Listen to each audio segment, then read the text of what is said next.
like Mabel's losing a tooth today. There's a bunch of drama behind the tooth coming out and stuff.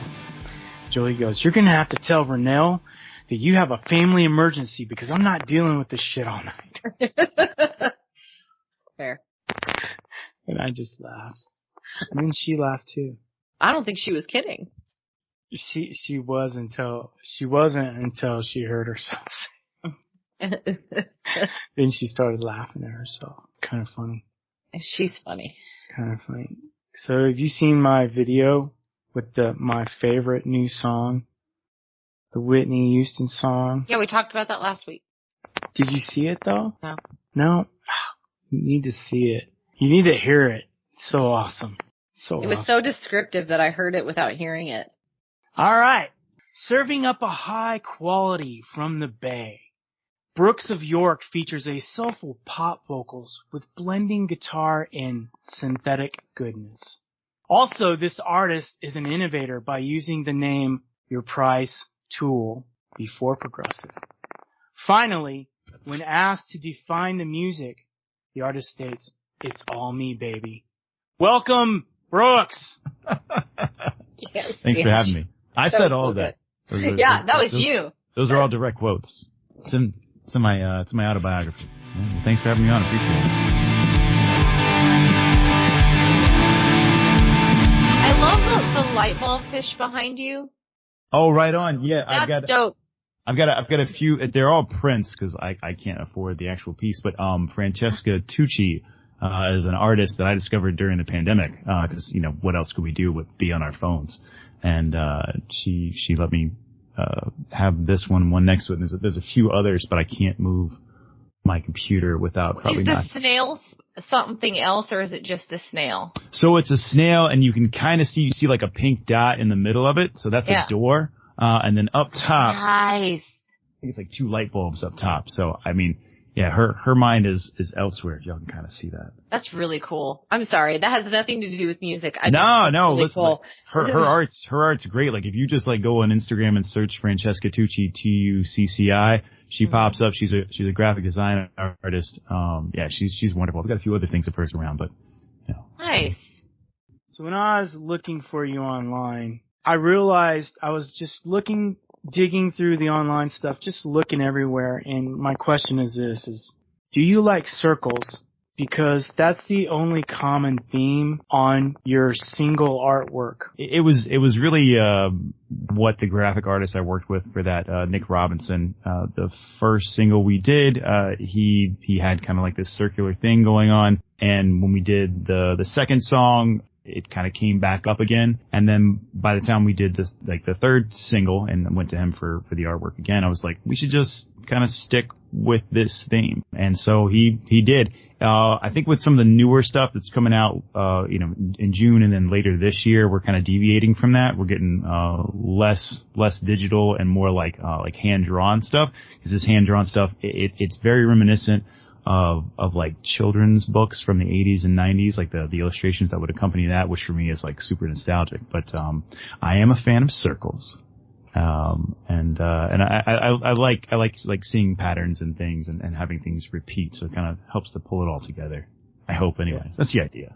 Yeah, I was looking at it and I was like, there's a circle on every single thing I'm looking at, but nothing in the circle or outside of the circle is common. So no, I guess that's true. Just something I noticed. Are you gonna branch out to squares, rectangulars, maybe a prism or something? We're really taking polls, from the fans to see what sort of shapes should be, on the 23 and 24 releases. All right. So if you have any ideas, I'm taking notes. So how long have you been making music? Very long time. Brooks of York as a project was I think started in 2019. But I was in a few different bands or groups prior to that for I've been making music since I was a teenager. So we're coming up on 20 some odd years worth of making music. Obviously the earlier stuff I will share with no one because it's kind of bad. How many instruments do you play, or is it all digital? No, primary instrument is guitar. I play some keys. I would never call myself like a piano player. That does kind of run in my family, and my grandmother was always kind of like, you should stick with that. Why do you not know how to play? But then she's heard some of this stuff, and she's like, well, this is really good.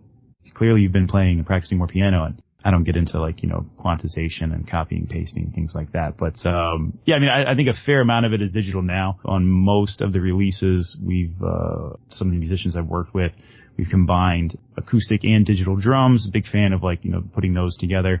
Yeah, I heard that in some of the tracks you sent. Yeah, I mean, I Got the Moon was the second track I released under Brooks of York, and that was me kind of still figuring out what this was. I was in a few different kind of like, mostly cemented in rock groups before that. So what I slowly figured out for this was like, well, most of my favorite tracks from some of the rock bands I listen to, like Thrice is a big one for me, were like the one or two songs on the record that were like super soft, either like very acoustic forward or, clean, no overdriven guitars with a lot of like electronic drum elements to them. And so I just kind of found myself going back to that. Whereas like in the previous rock groups I was in, I always had to convince everyone and then like really lay out like what this is. And those were more like jam oriented atmospheres. So for me to walk in and be like, hey, here's this thing that I did.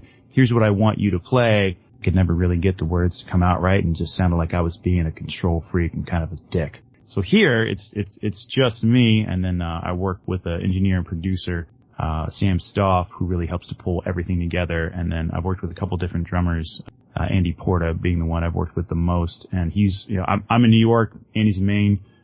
Sam's not too far away from me, but we do everything pretty much, postal service at this point. Thing I wanted to know, what happened to New? To New?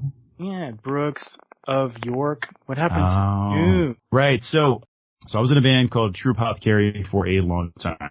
We went through dozens of lineup changes, and it was me and the lead guitarist, and we were pretty much like the face of it. And then every time somebody new would come in, we'd have to train them up, go through the set list again. And it got to a point where we were just burnt out. So we stopped making music. Eventually me and him stopped making music together. We're still like best friends. And like 2 or 3 years went by where I just wasn't writing or recording anything. I'd still pick up a guitar here and there, but wasn't doing anything with it. So when it came time to release Hot Copy, which is the first song I did under Brooks of York, I really did that as an anniversary present to my wife. And I was like, well, I've got to like put it out as something. And I was using Instagram and kind of YouTube as the medium to show her this thing. And there's a whole other like backstory behind it of how like it wasn't just like, hey, happy anniversary, here's a song. I sent her on a treasure hunt of sorts.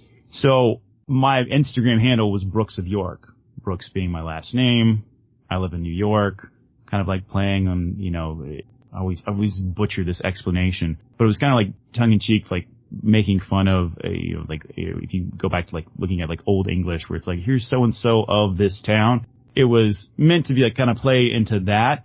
And then, when it came time to release this, I was like, I'll just release it as this because it's, I'm going to put it on Instagram. I started getting people being like, this is great, really into it. It's more like pop punk if you ever listen to that song. But I don't know. I'm just like, well, I'll just keep putting it out into this because I always hated having to have those like band name discussions. What are we going to call ourselves? What do you want to do? Do you want to rename the band? So trying to find something for myself. I'm like, there's only me to talk to, and I'll just do that all day, clearly. And I was like, well, this is already here. I'm already used to seeing it. I like the way it sounds. Yeah. I was like, I'll just do this. So who would you say your like main influences are? That's always a tough one. And everybody probably says this, right? Like I have such a, like an eclectic, background. I'd like to think Death Cab, Thrice, Bon Iver, I always mispronounce that. But like, I really love 90s R&B. So like Boyz II Men and Babyface are way up there for me. There's a host of producers like Timbaland and Rodney Jerkins, Teddy Riley, who like, did a lot of production for Michael Jackson, and then obviously, Blackstreet. So like, I guess that's kind of like the short list. There's a host of artists I listen to now that are mostly instrumental that I can't really say are influences, but that's, I listen to things like, Okami, Roan, and Charisma, mostly these days. And then I started listening to this lo-fi group, Strawberry Milk, which is, I like the name, and then all the songs are like super short, and without realizing it, they just loop. So I'll just have it on when I'm working. I'm like, oh, this song, like, this is great. It just keeps going. No, it's just on loop on Spotify. Strawberry Milk. Yeah, they're cool. That sounds like something my daughter would really like too. And all their album art, it looks to be like AI generated. One is like called something otter, and so it's like 2 little baby otters on it, and another one has to do with like kittens, and it's like 3 kittens like in space. So like the aesthetic they have is really cool too. So I look at it and like, I can't hate any of this. No, everything is right. Yeah, I'm digging it. But yeah, so that's the short list, I guess. Brent, I know you want to get to a song. I see it. Well, I did want to ask, are the kittens wearing helmets? I gotta look actually. I was listening to it earlier today. It's funny. It's actually somebody who follows me on social media, and she just like kind of like made an aside about, you know, doing music. And I was like, oh, like what is it? Like, let's check it out. She's always been super nice. So Space Kittens is the name of it. They are not wearing helmets, but they are wearing goggles in space. So let's get into Big to the Sky. That's what I meant. Right on. All right. As you can hear the cries of the children in the back. Yeah. It's a familiar sound. We go hard in the Brooks household. Yeah. You don't like sleep at all. You know, I'm learning to deal without it. A lot of coffee, some exercise helps, and then like just like random like snack attacks where like the whole box of cookies is just gone. Are you drinking out of a Wonder Woman cup? I love you. Yeah, I finished my coffee before. Oh, he has a chaos cup. Nice. Yeah, this thing slaps. Oh, right on. Yeah. Yeah, man. we got some stickers. We need to give them out on Patreon. I'm trying to figure out how. Yeah, anyway. Artemis is great, and Artemis the merch is pretty sick. And the merch is pretty sick too. Yeah, he does. It's great. He's got a handful of that I know of graphic artists in his server, and I'll just see random shit posted. I'm like, what is this? This is amazing. This is amazing. And they're like, oh, I just like did this the other day. And I'm just like, oh. No big deal. Yeah. I'm drawing stick figures over here for my kids. My daughter's like, draw me a unicorn. I'm like, oh, this is going to be horrible. She's like, that's not a unicorn. I'm like, I know it's not. There's no argument there. She's like, do it better. And I'm like, oh, okay. You can't yell at other kids like this. Like, this is bad. She's like, I'm going to draw one for you. I'm like, and like, she's pretty good. Like, she got to a point where like we had to just like keep buying her books because she kept drawing on the fucking walls. And and like, you know, went through that. Yeah. Oh, she still does it though. And I'm like, yo, you have books. Like, do you want a new book? I'll buy you so many new books. You just stop drawing on the walls. Okay, here's what you do. Okay. So just, it was me. I got, you know, you can buy paneling for the wall that is dry erase from fucking Home Depot. Huh. We got one panel. I nailed that sucker in, and I was like, this is the only part of the wall. And she had a big dry erase wall, and it stopped being everywhere else. So, I'm probably going to try that. My wife did, we have like a counter with nothing underneath it. So it's meant to be almost like you pull up a couple chairs or whatever, and you've had extra eating space. And she painted the wall underneath it all like that chalkboard paint or whatever. Nice. Yeah, I did a table like that once. It's great.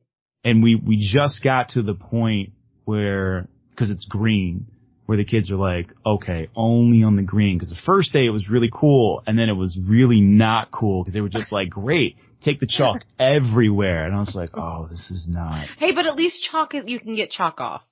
True.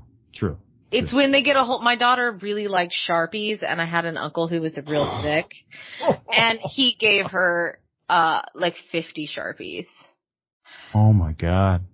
So you slashed his tires? That would have been the move. I'm like, all right, Charlie, here we go. Yeah, I don't miss those days. Now she's 17, and we just have art books everywhere. Just sketchbooks just everywhere. I'm always putting them in piles, and then she's taking them out again. I mean, but we went through all of that. I mean, for what it's worth, like, I don't think there's an expiration date on like deserved revenge. It's like, you know, if he's still kicking around, he's still got tires. Oh, we don't speak. It's fine. It's probably better. Because then I was the bad guy when I took him away. Nah, fuck that guy. Did the Well, I right was the thing. bad guy to the daughter, though. Like, she was like, Mom, that's my Christmas present. That sucks. Right. I was like, but I'll get you other markers. You could have It's a took the double whammy. filter out of it. Just say, your dick uncle, look, he gives you these and they don't even have, you can't even use them. Oh man, got to go back in time. You gotta be deceptive. I was. I was You gotta be overworked deceptive. girl. So anytime I tell Mabel, every time I say something to her, she looks at Mom to make sure that it's actually something that actually occurred in reality. She's like, Oh, Mom, man. Dad said blah, blah, blah. Did that really happen? Yes, it did happen. I don't know if I still believe it. She always Sure. has to think whenever I say something. That's Well, I mean, but look at who you are.